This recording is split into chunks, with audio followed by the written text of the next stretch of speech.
the first day of trading for Nutanix. Shares of the software company skyrocketed more than 130%, making it the best debut of the year.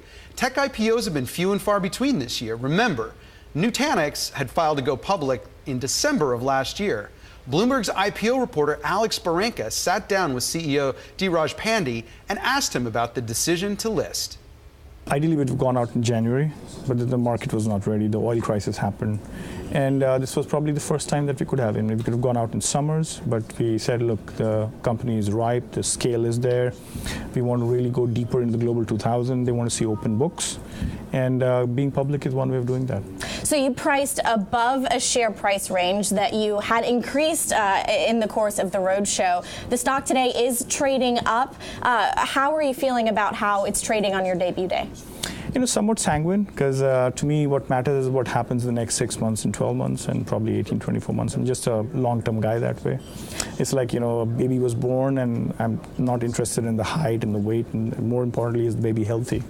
We have seen some of these offerings that preceded you. I'm talking the Twilios, the Acacias of the world, trade, more than 200% higher than their listing price. Is there some kind of embedded concern about living up to your valuation post-IPO day? One thing I'm confident about is that the market in the short term is a voting machine, but in the long term is a weighing machine. So the substance of this company will come out in the longer term. And what happens in the short term and how the voters vote based on the this news or that news and so on. Time actually takes care of that.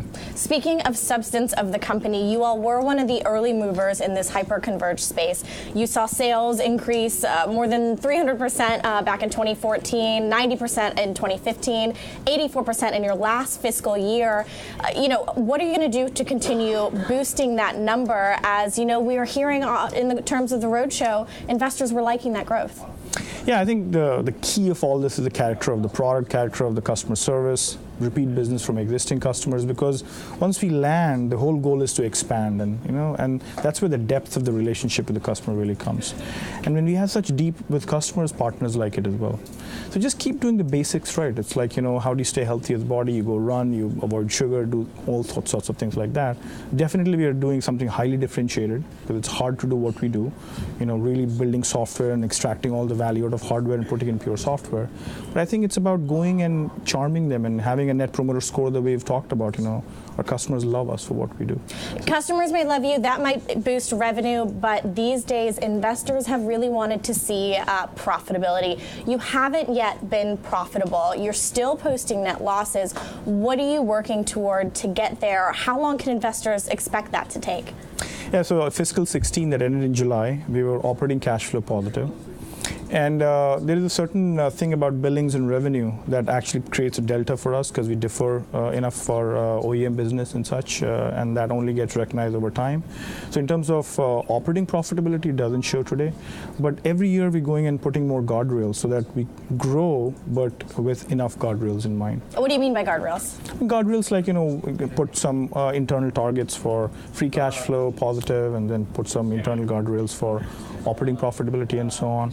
So, we've not been a company that has just grown at all costs, and you can see that from the past as well, and we hope to actually keep doing more of this going forward as well.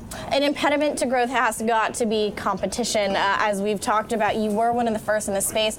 We're seeing the biggest players, even the Ciscos of the world, kind of start to creep in. How do you continue to differentiate what you're doing so that you are continuing to gain customers? Yeah, the key thing here is that Ciscos of the world don't have the full stack. When I say the full stack, it's the virtualization software, it's the storage software, it's the operations management software. All that is actually required to build what people are calling the enterprise cloud. So a lot of the hardware companies, they're actually saying we'll use some of VMware and put something in there and really go and build that. What we are saying is that you have to have the entire stack itself. So none of the server companies actually have that.